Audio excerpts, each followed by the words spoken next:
بسم الله الرحمن الرحيم والصلاة والسلام على أشرف المرسلين. السلام عليكم. Bonjour tout le monde.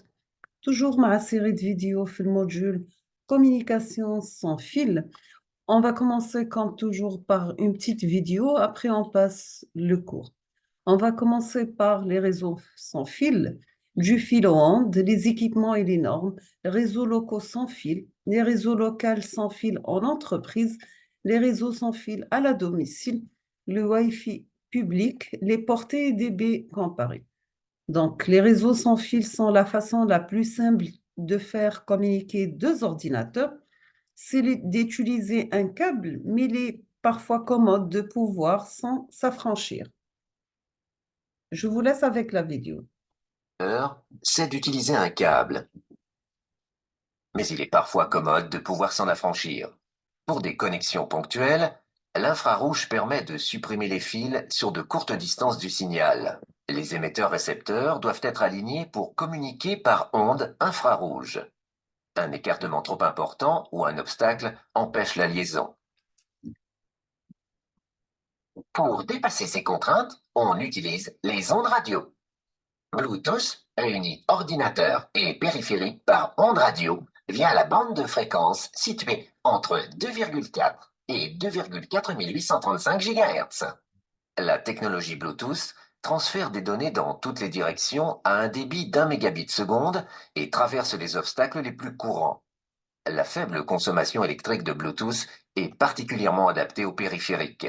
Les appareils les plus économes ont une portée de l'ordre du mètre. Pour les périphériques Bluetooth plus puissants, la zone de couverture s'étend à une trentaine de mètres, mais certains obstacles peuvent en diminuer la portée.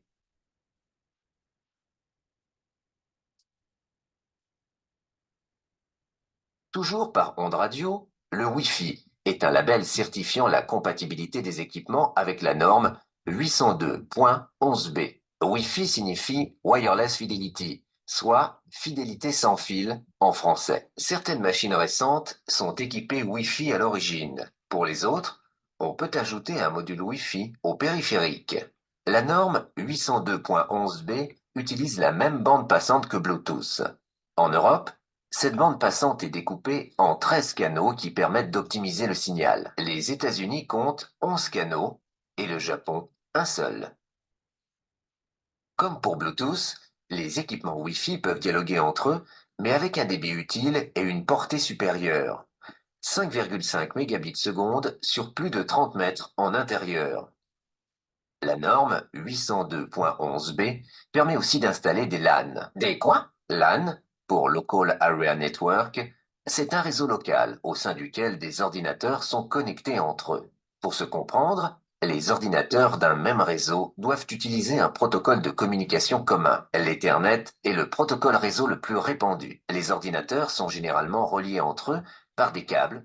Ces câbles se terminent par des connecteurs RJ45 branchés sur un routeur. Celui-ci a pour rôle d'acheminer les données vers chaque machine. Une borne Wi-Fi est aussi capable de router le trafic d'un réseau local et de remplacer les câbles par des ondes radio. Les équipements peuvent aussi dialoguer directement entre eux sans borne. On parle alors de mode ad hoc.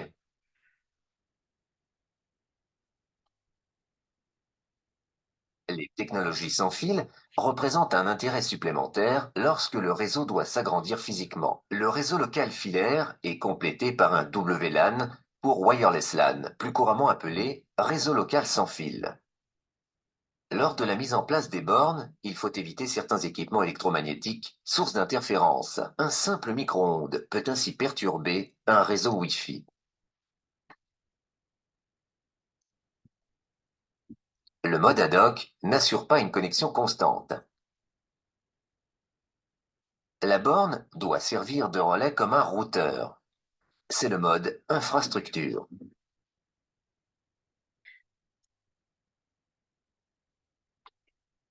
Un réseau local sans fil autorise le réagencement de l'espace de travail sans câblage supplémentaire. Les obstacles, comme les murs en béton, les portes métalliques ou encore le verre blindé se laissent difficilement traverser par les ondes radio. Si le signal est trop faible, il y a un changement du type de modulation. Attention, plus les équipements articulent, moins ils parlent vite. Chaque borne peut accueillir un nombre d'utilisateurs limité. Trop de connexions perturbent la qualité des signaux. La borne a de plus en plus de mal à comprendre les flux d'informations. Il est toujours possible d'ajouter une borne pour soulager ou redimensionner le réseau. La nouvelle borne doit alors sélectionner un canal différent pour éviter les interférences. Cette souplesse permet d'adapter le réseau à de nouveaux usages ponctuels ou permanents. À la maison, un réseau local sans fil s'installe très facilement. La borne Wi-Fi est placée de façon à correspondre aux besoins de chacun. La borne Wi-Fi coordonne la communication de machines différentes, ordinateur fixe, portable, console de jeu, et joue le rôle de chef d'orchestre du réseau domestique. Selon les modèles, la borne peut intégrer les fonctions de modem haut débit et partager la connexion Internet entre les terminaux. Astucieusement positionnée, la borne Wi-Fi étend le réseau local dans le jardin. Il est ainsi possible de jouer en réseau ou de consulter les fichiers partagés de n'importe quelle machine. Mais un réseau mal protégé est vulnérable. En cas d'intrusion, un pirate peut détruire des données, déposer des virus, obtenir des informations privées et confidentielles comme les emails ou les coordonnées bancaires. Le réseau local sans fil peut être perturbé en saturant la borne. Le pirate peut également se cacher derrière le réseau Wi-Fi pour attaquer des machines distantes en restant anonyme. Il disparaît rapidement en laissant l'abonné se débrouiller avec la justice.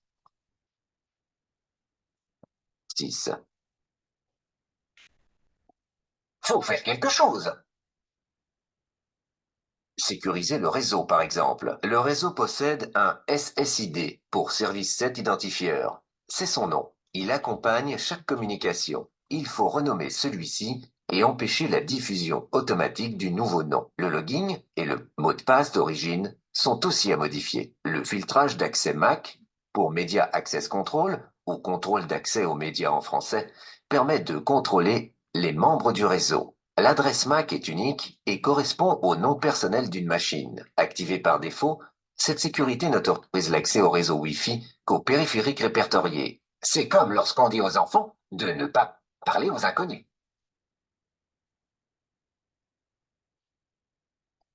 Les données échangées sur le réseau Wi-Fi peuvent être cryptées à l'aide d'une clé WEP pour Wired Equivalent Privacy, qui signifie sécurité équivalente au filaire. Seuls les équipements dotés de la même clé sont capables de décrypter les données. La borne crypte le message avant de l'envoyer sur les ondes. Les données sont protégées des écoutes indiscrètes. À la réception, l'ordinateur déverrouille le message en utilisant la même clé de cryptage que la borne. Plus fort, le WPA, pour Wi-Fi Protected Access ou accès Wi-Fi protégé, demande une authentification. Le WPA offre un cryptage plus solide. La clé de cryptage change fréquemment, ce qui complique toute tentative de piratage.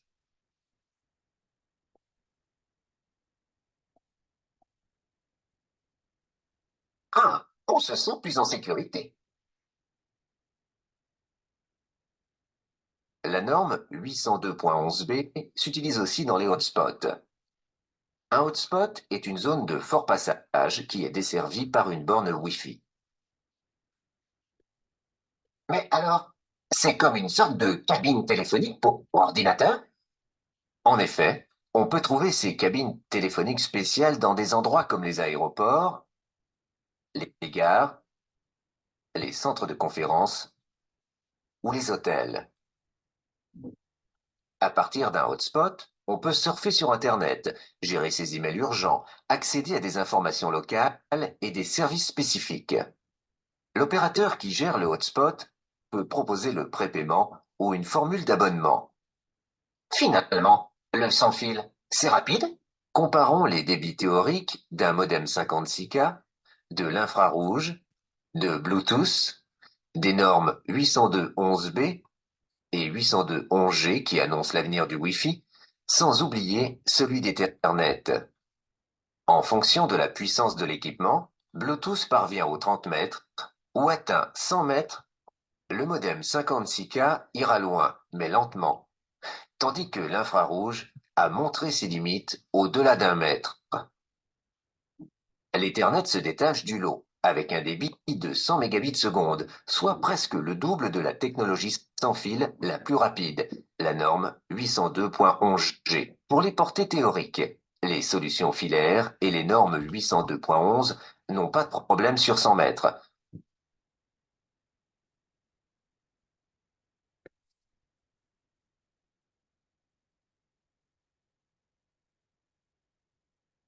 Donc, on va passer au cours maintenant après cette vidéo. Nous sommes arrivés dans notre cours au réseau industriel sans fil ou bien ce qu'on appelle le wireless HART.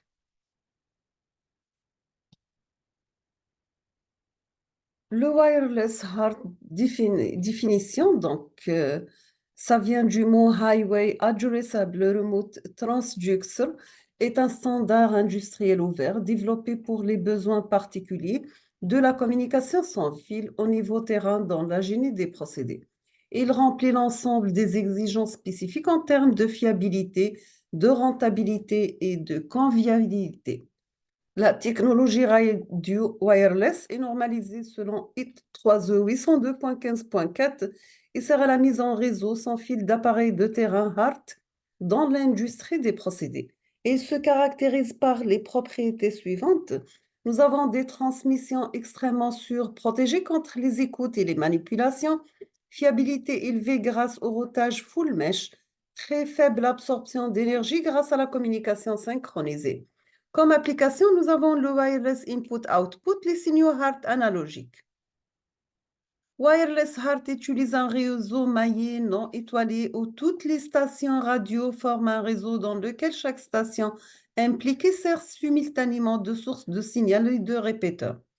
Nous avons que le transmetteur d'origine envoie un message à son voisin, le plus proche qui transmet à son tour le message jusqu'à ce que le message atteigne la station de base et le récepteur. De cette façon, le réseau peut couvrir une vaste zone. De plus, des routes alternatives sont irriguées dans la phase d'initialisation. Nous avons aussi dans l'éventualité où le message ne peut pas être transmis sur un chemin particulier, par exemple, en raison d'un obstacle ou d'un récepteur défectueux, le message est automatiquement dévié via une route alternative. Outre la couverture des vastes zones, la fiabilité de la transmission est accrue. Le protocole de communication HART. Le protocole HART pour Highway Addressable Remote Transducer est une norme communicante reconnue par la communication numérique évolue par les instruments dans les procédés industriels. Quelles sont ses caractéristiques? C'est que le protocole HART, c'est la norme internationale utilisée pour l'émission et la réception d'informations numériques via des fils analogiques entre des dispositifs intelligents et des systèmes de commande ou bien de surveillance. On va proposer une grande diversité de modules d'entrée-sortie analogique offrant une connectivité HART. D'autres produits sont également disponibles auprès de nos partenaires. Les grandes familles d'applications de sans-fil, il y a 4 grandes familles d'applications où le sans-fil, exemple, le wireless HART a conquis sa légitimité. Les vastes installations où sont répartis de façon très distante des équipements de mesure transmettant à faible débit, l'acquisition des données d'entrée-sortie comme les températures et les niveaux de remplissage entraîne souvent des dépenses considérables liées aux distances à couvrir ou à l'inaccessibilité de certaines zones. Seconde grande famille d'applications, la communication avec les équipements mobiles, chariots élévateurs, mais aussi palettes, portiques, grues, etc. La troisième gamme d'applications, ce sont les ateliers de production flexibles où des îlots de machines sont reconfigurés de façon rapide et fréquente. La quatrième gamme d'applications sont la télésurveillance ou la supervision des sites industriels éloignés. Le HART et le Wireless HART. Donc, nous avons Wireless HART, c'est une extension du système HART existant et des nouvelles applications. Les systèmes HART câblés peuvent être étendus sans remplacer les appareils grâce à Wireless HART. Les points d'entrée-sortie flexibles et les fonctions de diagnostic peuvent être intégrés dans un processus sans mettre le système existant hors service. Les nouveaux systèmes s'installent beaucoup plus rapidement qu'un réseau câblé. Comment synthétiser un réseau wireless HART? Nous avons un réseau wireless HART s'articule autour de trois éléments suivants. Une passerelle, un système de gestion de réseau, des équipements sans fil. Donc, pour créer son réseau, un utilisateur met en place une passerelle et les différents transmetteurs conformes et ou compatibles au wireless HART s'installent les piles dans les capteurs et les adaptateurs et vérifient si le maillage est correct via les informations fournies par la passerelle. S'il y a un souci de couverture radio, par exemple, l'utilisateur décale le transmetteur et on ajoute un répéteur. Voici le schéma d'un réseau wireless HART. Donc, vous avez application HART, des points d'accès, des équipements conformes wireless HART, terminal sans fil, passerelle, gestion de réseau, gestion de la sécurité, un contrôleur d'automate de process, des points d'accès, équipements HART compatible wireless HART. Exemple, pour l'installation de 25 capteurs pour la mesure de niveau sur une cuve peut alors se faire en 3 heures au lieu d'une journée, au minimum avec des transmetteurs câblés. Les adaptateurs transforment n'importe quel transmetteur doté d'une sortie 420 mA ART en version sans fil. Ils peuvent fonctionner sur batterie ou se brancher sur l'alimentation du capteur. Le fonctionnement d'un réseau wireless HART, donc le réseau se gère en effet tout seul. La méthode des sauts de fréquence par paquet entre les 15 canaux disponibles, répartis sur une large bande de fréquence entre 2,5 et 2,4835 GHz. Il permet les canaux occupés, comme l'évaluation des canaux avant de les utiliser et l'existence d'une liste noire des canaux saturés. Nous avons que le réseau reconnu automatiquement les différents équipements connectés. Il est capable de détecter d'éventuels trous dans la couverture ou une rupture temporaire de connexion entre deux transmetteurs. Exemple au passage d'un camion. Identifier alors un autre chemin radio pour assurer la transmission. Nous avons que les transmetteurs conformes et compatibles via un adaptateur, bien sûr. Wireless HART peuvent en effet jouer le rôle de relais, ce qui garantit également la redondance des chemins de communication.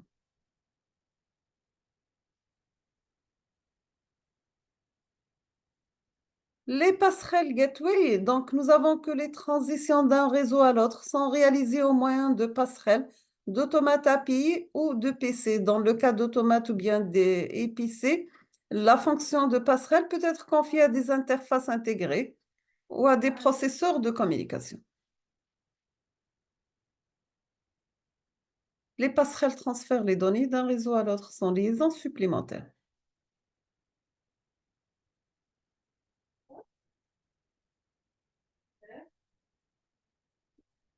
Nous avons la passerelle Wireless HART avec WLAN intégré. Le RAID, c'est une passerelle Wireless HART avec transceiver intégré un port Ethernet standard. Il peut connecter jusqu'à 250 appareils de terrain Wireless HART et convertir les données HART en mode bus TCP, de manière à garantir une intégration facile dans l'Asset Management System.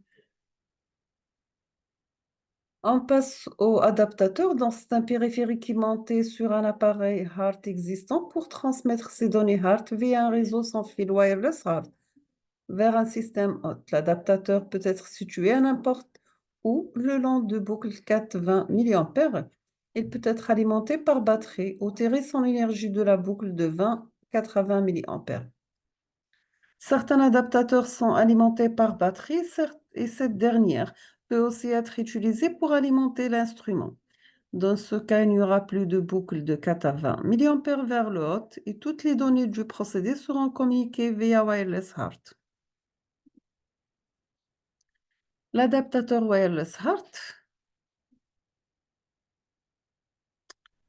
Donc, nous avons le RAD WHAI de NPT. C'est un adaptateur wireless HART permettant de connecter jusqu'à 4 appareils HART pour la transmission sans fil de données HART. Il peut également être connecté à un appareil HART 420 mA et permet ainsi la transmission sans fil du signal tout ou rien.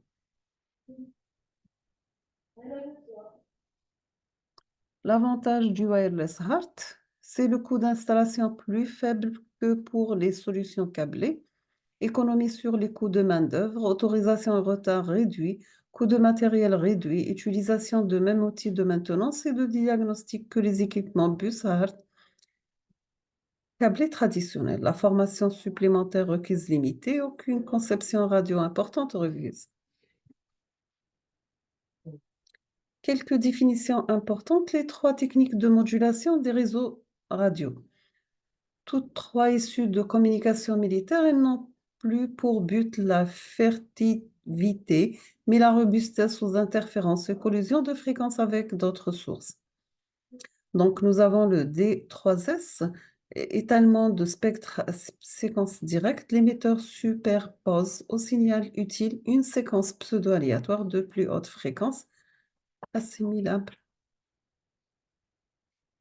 à du bruit blanc et peut être fileté et protégé, ainsi le signal utile. Nous avons le FHSS, étalement de spectre par saut de fréquence. Le signal saute entre plusieurs canaux répartis sur une large bande de fréquence. Et le OFDM, Orthogonal Frequency Division Multiplexing, répartition en fréquences sous porteuses orthogonales. Le signal est transmis simultanément sur plusieurs porteuses, utilisées pour les transmissions longue distance, mais aussi dans certaines variantes de Wi-Fi. On termine avec le répéteur. C'est un appareil qui réachemine les messages wireless HART sans être forcément relié au procédé. Son utilisation principale serait d'entendre la portée d'un réseau wireless HART ou d'aider à contourner un obstacle existant ou nouveau. Donc, exemple, un nouveau réacteur dans le site. Tous les instruments dans un réseau wireless HART ont cette capacité de routage, ce qui simplifie la planification et la mise en œuvre d'un réseau sans fil. Nous sommes arrivés à la fin de cette vidéo. Je vous remercie infiniment pour votre attention et à la prochaine, Inch'Allah.